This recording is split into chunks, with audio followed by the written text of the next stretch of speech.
It's the Shatkin First Down Pregame Show, presented by Dr. Todd Shatkin and the Aesthetic Associates Center, with your hosts, Rich Gaenzler and Dr. Jared Shatkin, with our special guest, Patriots play-by-play announcer Bob Socci. Now, from the Shatkin Sports Network studios in Amherst, here are your hosts, Rich Gaenzler and Jared Shatkin. Welcome to the Shatkin First Down Buffalo pregame show. Happy New Year, everybody. You know, we had Santa on the show last week, and we have no noisemaker. Well, we'll rely on you, 12th man, to make all the noise. How's that at a high mark for New Year's Eve? And, of course, the game between the Bills and the Patriots, which we'll talk about later in the show. Special guest coming up, Mafia. You know the drill with the program. Jared and I talk about the Charger game, a nail-biter, edge of the seater, as we go around the water cooler. Okay, so let's talk about this game. Bills-Chargers, clearly not what we thought it was going to be. I mean, you had them pitching a shutout. Well, I got to pick shutouts sometimes because one of these times it's going to hit and I'm going to be like, I told you. Right. But clearly not what we thought it was going to be. The Bills got off to a very slow start with 3 punts in that first 17 minutes of the game. It really took them a while to get going.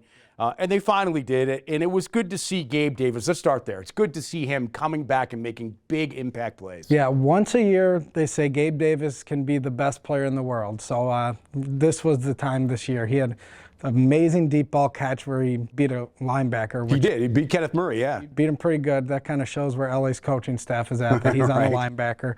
I think they compared him to Deebo Samuel, too, during the broadcast. So good for Gabe Davis. He had a great game. Yeah, and was that Collinsworth? That was Collinsworth. Making that? He said a couple man, things. Gosh. I mean, he was right when he said when the Bills explode, and they're about to, they will, and they did. Yeah. I mean, he was prophetic in that way, and not really a really difficult prediction. Yeah. Knowing the matchup, but whatever. Mistakes, obviously, in this game. The Hardy fumble, the Cook fumble, Josh's pick, and Josh even said post-game, I thought this is interesting. I read on X somewhere, somebody tweeted, if he had just stopped and set up on the pick, on the interception play, he even alluded to that after the game. It was pretty interesting that he realized his mistake afterward. Yeah, I think he would have had him. Yeah. I think that Diggs had the guy beat. Yes, it was a bomb. It would have had to be a 75-yard throw, but he threw a duck, and it was an interception. And I don't get mad at those big interceptions because I know it's just Josh being Josh trying to get the deep ball out there. It's like a punt at the end of the day. But that's still another interception, so they're going to keep calling him a turnover machine like they did in the pregame. And then James Cook, we're relying on him so much, and then he fumbles at the end. And it's like guys are making mistakes that you can't really blame because they've been so good this year. But then you see Hardy, and you can blame him a little bit because he's been a little bit of a disappointment. But yeah, so we're 0-3 on the turnovers there. Easton Stick put up a little better game than we thought. So, yeah, we were in the hole a little bit there, and it was starting to get a little worrisome. But what I will say, and I think everyone would agree with this, the D came up really big in the second half, right? When the Chargers had opportunities, what did they do? Ford, big sack, forces field goal. Oliver, his first of two. Sack, forces field goal.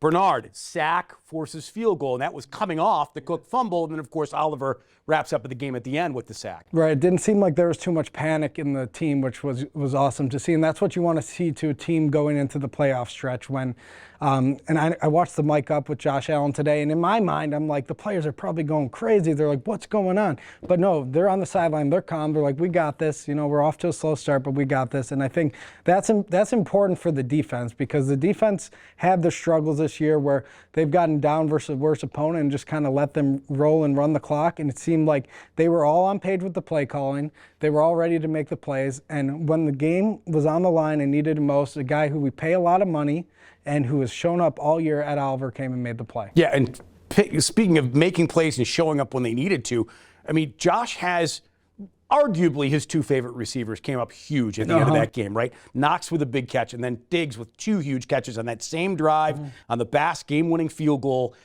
3rd and 8, gets 11. I mean, massive play. And this is a game, we know how Diggs, can sort of get a little bit unhinged at times. He didn't, even though he wasn't targeted or had the yardage that maybe he would like. He stayed on track and made the big play when he needed it. Yeah, and you can't ever get out of a game as a receiver. You have to keep your head in the game. And that play has probably been run a million times between Josh and Stefon Diggs, and it was an inch of separation.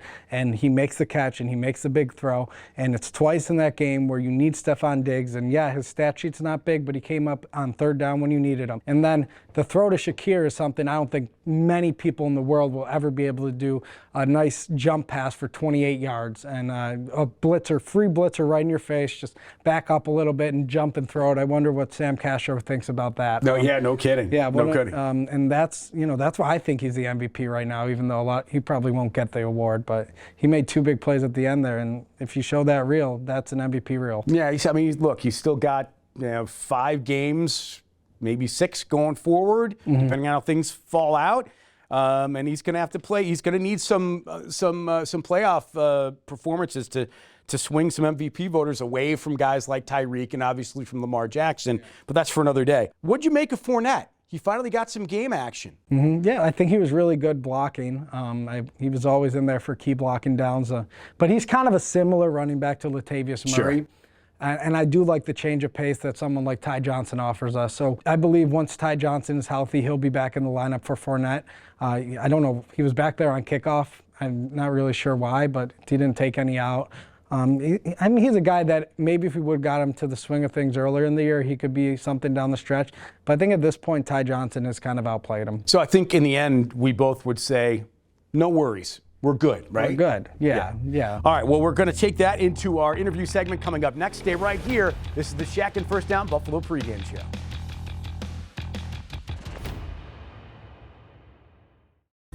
Hi, I'm Dr. Todd Shatkin here with Hall of Fame running back Thurman Thomas. My family and I have been coming to Dr. Shatkin's dental office for years. The office is beautiful and the staff is outstanding. Thanks, Thurman. It's been an honor for me to take care of you and your family. For a Hall of Fame smile, go where the pros go. Dr. Todd Shatkin at the Aesthetic Associates Center. Call today for a free consultation, 839-1700.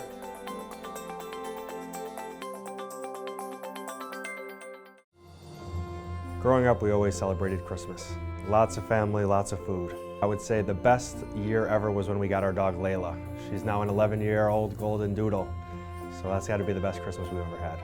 Here in Buffalo, we have a lot of family and friends, so I'm happy for everyone that supports me outside of the office, and I'm especially grateful for everyone here and the team at Aesthetic Associates Center.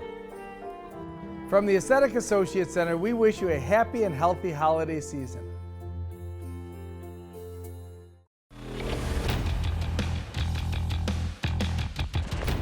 All right, joined by a good friend, Bob Socci. He is the play-by-play voice of the New England Patriots. Merry Christmas, Happy New Year's. Bobby, how you doing, man? I'm doing great, Rich. Happy New Year to you as well, and I hope you had a great Christmas. It's good to talk to you again and to see you. It's been a long time. It has been. You're looking great, and probably for good reason. You've been with one of the cornerstone franchises in football for years now, and I wanted to ask you, how many rings do you have at this point?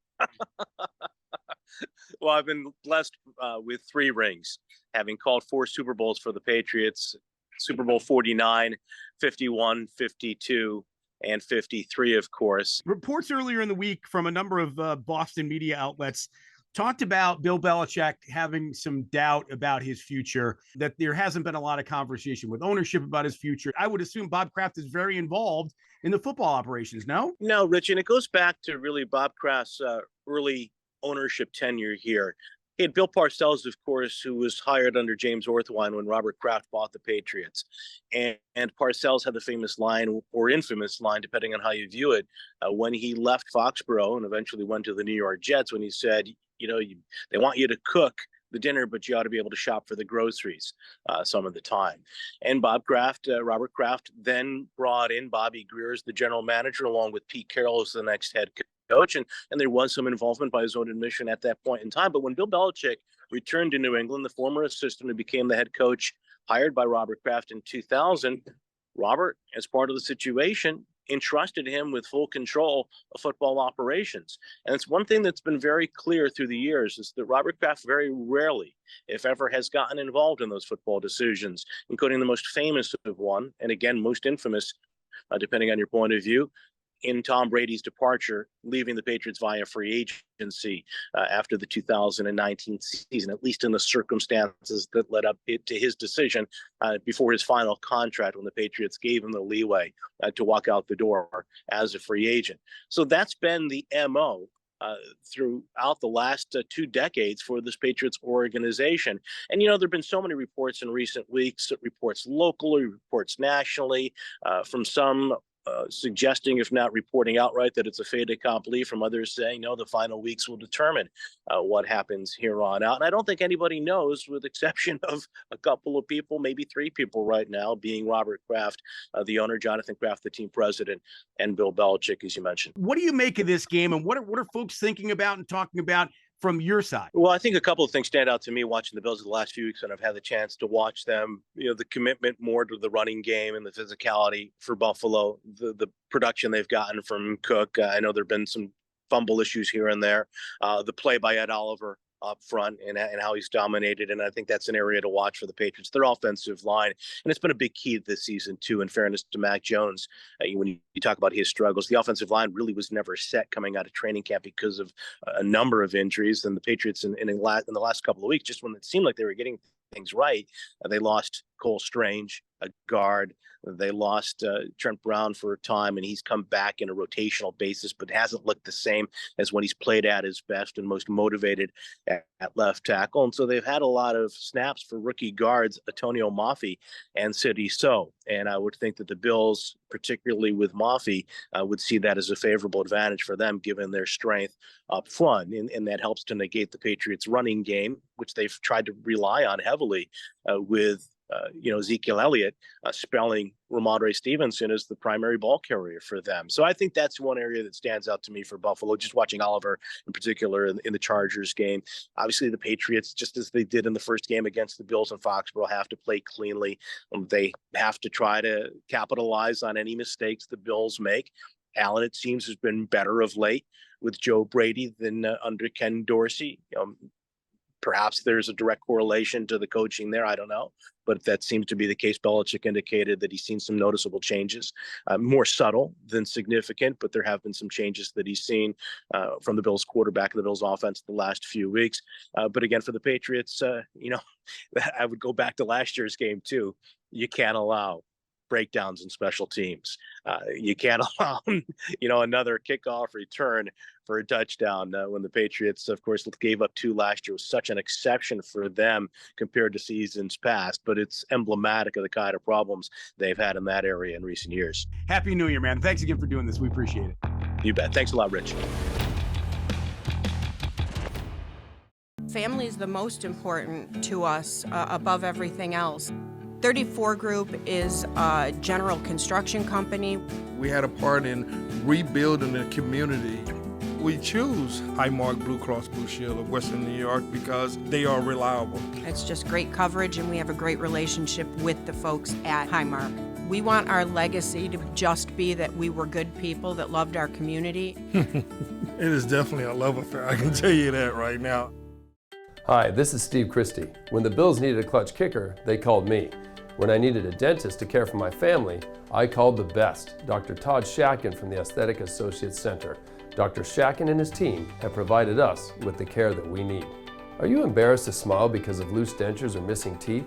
You can be you again with Shatkin Mini Dental Implants. Call Dr. Todd Shatkin today at 716-839-1700 or go to drtshatkin.com.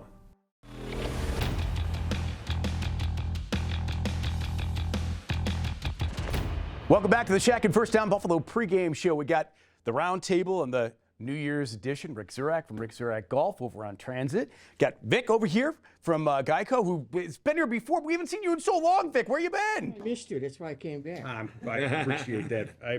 And of course, Jared here as well. So, guys, let's talk a little bit about the Charger game first. And it was edge of your seat. It was what is going on here for 17 minutes to start that game, and then the Bills finally started clicking, and then they let the Chargers back in. I mean, what were you thinking? What were you screaming at the TV during the game? That they're going to lose. Okay, but they got to stop with the penalties. 7 penalties, 4 turnovers, 3 of which they lost. Okay, you take those out of the equation, and it would have been a whole different game. But they can't keep making mistakes, and that's the whole thing. Yeah, Rick, let's talk about those mistakes. And I'm going to talk about James Cook in particular. They put him back in the game after he fumbled. Where's your level of confidence with James Cook? Oh, I love him. I absolutely love him. I just keep giving him the ball. He's going to learn from it. My take on that game was, sure, we had 3 turnovers, But the bottom line is, how many of the teams like Indianapolis, like Jacksonville, the other teams that we're chasing or chasing us would have taken a 2-point victory last Sunday? They all would have, If they win by 1 point every game, I'm happy. Right. And to you, Jared, let's talk about, getting over the hump of those mistakes, especially going into a game, a divisional game, a massive divisional game. How do they come to the realization that, okay, we had that game, let's get over it and move on to the next one? Well, I mean, I think if you take a step back and you look at it, they're traveling West Coast. They're playing a team with an interim head coach. They got players on that team, Derwin James, Khalil Mack. They both had great games. And you have 3 turnovers, but you still win the game. You kind of dominate them offensively on the stat sheet. Josh Allen makes the plays when you need it to be done. And I think when you come home to Buffalo, things are going to be a little different. It's going to be a little more comfortable. They're going to be more familiar. I didn't expect it to be that close of a game, but hey, it was just a good game we got to see the night before Christmas, and we got to watch every other team lose the whole weekend. Yeah, for sure. Vic, how about this? Because I know I had discussions with some folks that I know about Diggs, right? Here's a guy that's gone 9 straight games without 100 yards receiving. That's a pretty long stretch for a future Hall of Famer, receiver. right? Top receiver, yeah. And for him to do that and to still maintain his composure, how long do you think this can last? That's a tough question. I don't know. I mean, he could have an explosion tonight for all we know, but I think he's more of a team player, and I think he'll just suck it up. But I think he's trying to be the ultimate, team player, and I think he'll be fine. Are you at all concerned with the lack of Dalton Kincaid performance? He's dropping some balls, man. It's definitely a concern. They're there, and now he's going to them less because they can't rely on him. And you saw Knox had more than he had last week. So, maybe it's, bring more of Knox, and then when we need you, maybe we'll throw it to you. But it's a little concerning that he's dropping balls. So I like it. They throw to Cook more and forget Kincaid and maybe Knox more, and whoever is open, throw him the ball, let him catch it, That's what I do. And Jared, I mean, it was the old guard that showed up against the Chargers, right? Yeah, I mean, I think it's going to be a different player every game for this team. I think Josh is a quarterback now where you can trust him to make the right play and not just get it to the guy who wants the ball more. I think Kincaid is definitely something where it's a rookie season. There's ups and downs of a rookie season, and I hope he starts to peak at the end going into the playoffs. But having Knox back has been good for the team. Blocking-wise, our running game looks pretty good. I think Josh is just going to continue to spread the ball around, and I don't think it really matters who's in there right now. He's playing in some sort of zone. All right, let's fast forward now to the Patriots with the 2-minute drill. There was a report on Tuesday out of Boston that Bill Belichick has some doubt whether or not he's coming back to the Patriots next year based on this season. So could this be Belichick's last game against the Bills potentially on Sunday? If that is the case, I wrote down 5 different great Bills games against Belichick, because Belichick has had our number, obviously, for years and years and years, of course, with Brady. And I want you guys kind of to throw out where you think these are.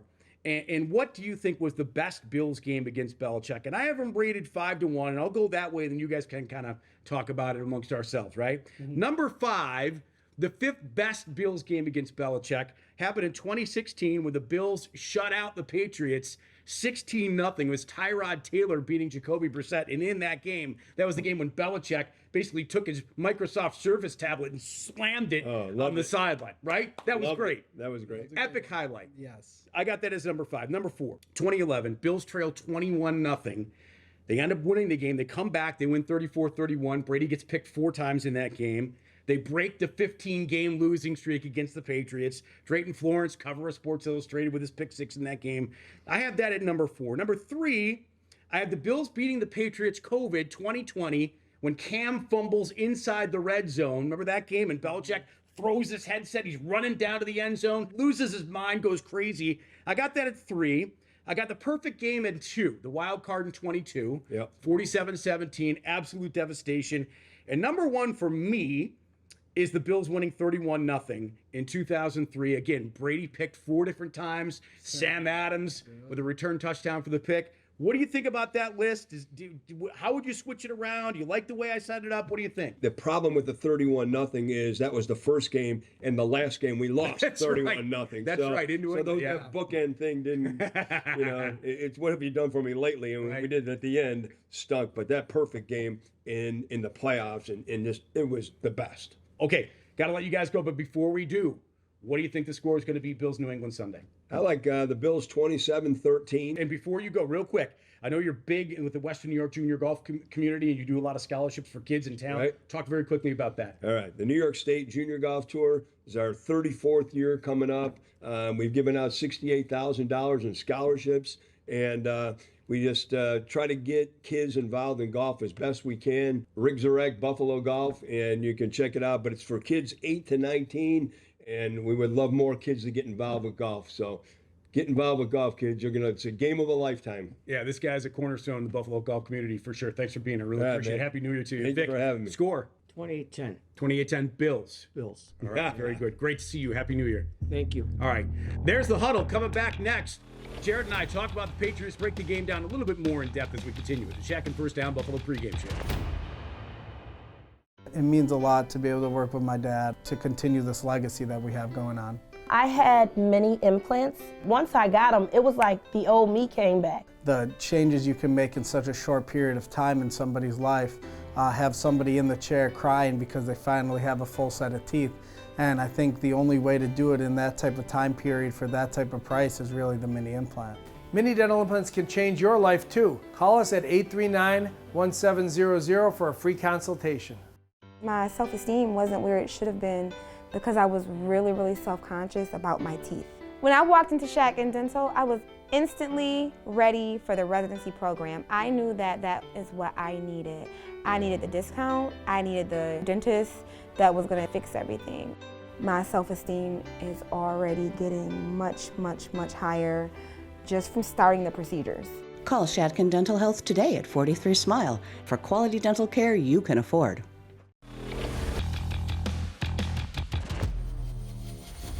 All right, welcome back to the New Year's edition of the Shatkin First Down Buffalo pregame show. Happy New Year to everyone watching. And, of course, the Bills and Patriots coming up at Highmark to bring in that new year.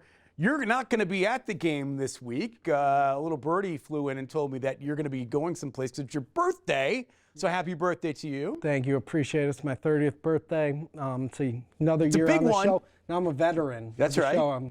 They say if you're a running back past 30 that you're on your downslope, but I just became a dentist this year, so I'm a little worried, but I think it'll be good. Awesome, awesome. And I guess there's a great Bills backers bar. You guys are going to go out watch the game in New York City. That's where you're going to be for your birthday? Yeah, we're going to be at Penn 6. Cool. Yeah, it'll be fun. Maybe get them some publicity. Some guys can drink a little beer with me. That's right. It will be my birthday. You can buy me a pitcher of beer if you guys would like. I'll be there. Awesome. All right, let's talk about, obviously, the game behind us, the Patriots. There were reports in Boston. We just mentioned this in the round table with the Mafia members. Tuesday reports that said Belichick has expressed doubt for his future with some of his staff. We talked last week about that interim head coach and guys playing for him. Mm-hmm. I think guys are playing harder. I mean, based on, look, here's the Patriots going on the road and beating Denver, who was really ramping up, and everyone's like, oh, they're going to make the playoffs, this, that, and the other thing, and New England comes in and plays spoiler.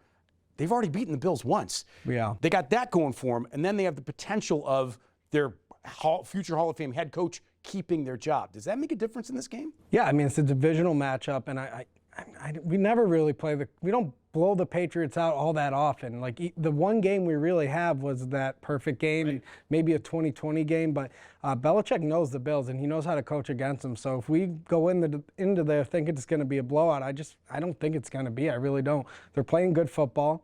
I think we're the better football team, but they're playing good football. Bailey Zappi's being smart with the ball and actually a little explosive with the ball. Even Ezekiel Elliott is starting to play pretty well, and it's really for the misfortune of the New England Patriots because they're in the running for a franchise quarterback right now, but I don't think you can take this team lightly right now. I agree 100%, and here's why. 11 of the Patriots games so far have been determined by one score. 11 of them.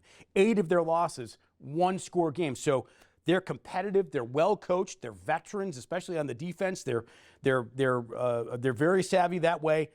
The difference with this team is their quarterback. They just don't have a reliable quarterback, a reliable quarterback plan. That's why their record is where it is. You mentioned Zeke. That's their leading rusher. Hunter Henry, who beat the Bills, had a touchdown in that game earlier in the season. He's got 6 touchdowns and leads the team with receiving touchdowns. But the other thing with them is they have had massive injuries. I mean, go down the list. You got Bourne, Gonzalez, Marcus Jones, Judon, Reef, and Strange on the O-line, J.C. Jackson. And these are all guys that would have been integral to their team this year. Yeah, absolutely. That's like the Bills losing all the guys we've lost. But that defense is still playing pretty legit. And they do have some big losses, and that's, I think, one of the major reasons why they're not in is their quarterback. And they don't know where they're going with, on offense. They had a stretch where they couldn't score a touchdown. So, yeah, the Patriots are definitely on a down year. Yeah, -7 turnover ratio for the Pats. But again, they come off a big road win against a team that's trying to make the playoffs in the Bills, who they beat earlier in the year, divisional opponent who they know so well, the Belichick situation. I mean, people are going to talk about trap game again for the Bills if they did the same with the Chargers a week ago. Yeah, they want to spoil us, and I really, really wish that I thought I was going to be going to the bar and not worrying about the game and watching a blowout, but I'm just saying I don't think it's happening. Patriots right now are in the 4th draft position, and today they were probably going to draft second. I mean, if everything plays out with their schedule, they'll probably draft second. So most of the mocks that I've looked at have them taking quarterback, either Drake May, North Carolina, or Jaden Daniels, LSU. I think a couple had Marvin Harrison Jr., depending on where they fall. But yeah, to your point, quarterback looks like that's going to be the next way they go again. And it's just the revolving door after Brady. They have not had an answer. Yeah, but it kind of scares you as a Bills fan that they're drafting so high up now to get a quarterback. So, but it's true. It's the revolving door at quarterback. They really haven't been able to move the ball on offense since Tom Brady left. And they've not had a go-to explosive receiver in years. Right? A number one. They've really not had a running back in years, and they certainly haven't had a quarterback in years. So, Bills today, 95+% to make the playoffs based on the way everything falls out. The Bills to win the division, got to win out, and the Dolphins have to lose to the Ravens, if I'm not mistaken. I think that's how it all plays out. So, and we could get the 2 seed, to be honest. Yeah. Because now the Chiefs are 9-6. So if we can win the division, I think we have a better chance at the 2 seed than like the 7 seed. That would be enormous. Point, right? Be absolutely enormous. All right, well, let's get to your prediction before we get out of here. What do you think? So I think it's going to be one of those close games where you're a little uncomfortable, but we're going to pull away at the end. I see the score being 28-14. 28-14. I got 37-13. I think this is one of those games where the Bills explode like they did earlier in the year against the Dolphins. I just think this is one of the games where they have and make a statement for the rest of the year. And so the Dolphins have something to think about when the Bills go down to South Florida to wrap up the season. Probably what's going to be, we think, probably a Sunday night football game instead of an afternoon game. Anyway, all right, there's our predictions. Hey, man, happy birthday. Thank you. Happy New Year. Yeah, Happy New Year, my friend. Happy New Year to all of you out there as watching as well. And I think all of us have our New Year's resolution, at least one, if we have many, because most of us do, for the Bills to win at least this Sunday against the Patriots, right? That's right. All right. Let's go Bills against Highmark. Happy New Year's, everybody. This has been the Shatkin First Down Buffalo pregame show. Thanks so much to Dr. Todd Shatkin, Aesthetic Associates, and Shatkin Dental Health. Go Bills. Enjoy the game, and we'll talk to you next week.